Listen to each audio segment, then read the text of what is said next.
Hello दोस्तों, the ultimate India में आपका स्वागत है। तो दोस्तों, मुर्शिदाबाद में कटरा मस्जिद के बाद बस थोड़ी सी ही आगे और गए और हमको मिला जहाँ कोशा कमान या फिर जहाँ कोशा कैनन भी आप बोल सकते हैं इंग्लिश में। इसके दोस्तों कई सारे और नाम हैं, जैसे कि डिस्ट्रॉयर ऑफ द वर्ल्ड। जी हाँ दोस्तों, ये जो कैनन है, ये जो कमान है, वो इतना बड़ा है, इतना भयंकर है, इतना शक्तिशाली है कि इसका नाम रखा गया है डिस्ट्रॉयर ऑफ द वर्ल्ड। दोस्तों, हमें कहानियों में लोकल लोगों ने बताया, लोकल लोगों से हमने पूछा कि ये जो कमान है, ये जो कैनन है, ये जब युद्ध के लिए निकाला जाता था तब क्या होता था कि जितने भी आसपास के लोग हैं, गांव है, जो भी है, उनको हटा दिया जाता था वहाँ से। उनको गांव के गांव पूरा खाली कर दिया जाता था, क्योंकि जब भी ये चलता था तो इतनी आवाज़ होती थी कि इंसान के कान फट जाए, कान के पर्दे फट जाए, इंसान की मौत भी हो सकती है इसकी आवाज़ से, जो भी इसके आसपास रहेगा।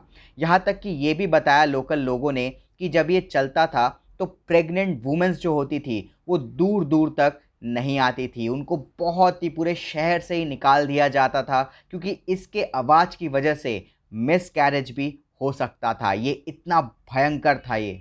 जहाँ कोशा कमान को 1637 में जनार्दन कौरमोकार, जो कि एक बंगाली ब्लैक स्मिथ थे और गन स्मिथ थे, उन्होंने बनाया था ढाका में शाहजहां के कहने पे। इसको दोस्तों और भी नामों से बुलाया जाता था, जैसे कि great gun, destroyer of the world तो है ही, कॉन्करर ऑफ द यूनिवर्स और वर्ल्ड सबडुअर।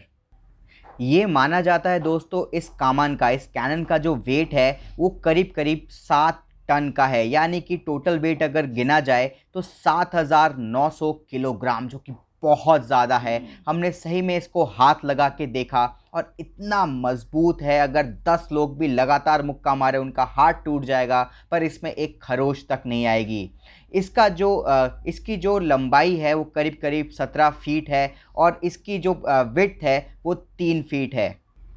इसको अभी तोपखाना में रखा हुआ है। तोपखाना यानी कि नवाब का आर्टिलरी पार्क, जहाँ पे नवाब के सारे हथियार रहते थे। और दोस्तों, ईस्ट साइड में ये प्रोटेक्टेड है गोबरा नाला से, जिसको कि अभी कटरा झील भी बोला जाता है। अगर दोस्तों आप मुर्शिदाबाद गए हैं और मुर्शिदाबाद में कटरा मस्जिद से निकलते ही कुछ ही दूरी पे आपको जहाँ कोशा कैनन दिखेगा, वहाँ पे थोड़ी देर रुकिए, कैनन को छूइए, छूना बिल्कुल अलाउड है। कैनन को छू के देखिए कितना दमदार है। इसको चलाने के लिए करीब करीब 17 किलोग्राम का गन पाउडर चाहिए होता था। सोचिए कितना तहलका मचा सकता था ये Jahan Kusha cannon, destroyer of the world. तो दोस्तों, इस सीरीज़ में हर एक वीडियो में हम मुर्शिदाबाद के अलग अलग जगह, अलग अलग रॉयल फैमिलीज़ और मुर्शिदाबाद के इतिहास के बारे में बिल्कुल डिटेल में डिस्कस करेंगे। तो हमारे चैनल को जल्दी से सब्सक्राइब कर लीजिए मुर्शिदाबाद और बंगाल के सारे जगहों के बारे में जानने के लिए। जय हिंद दोस्तों।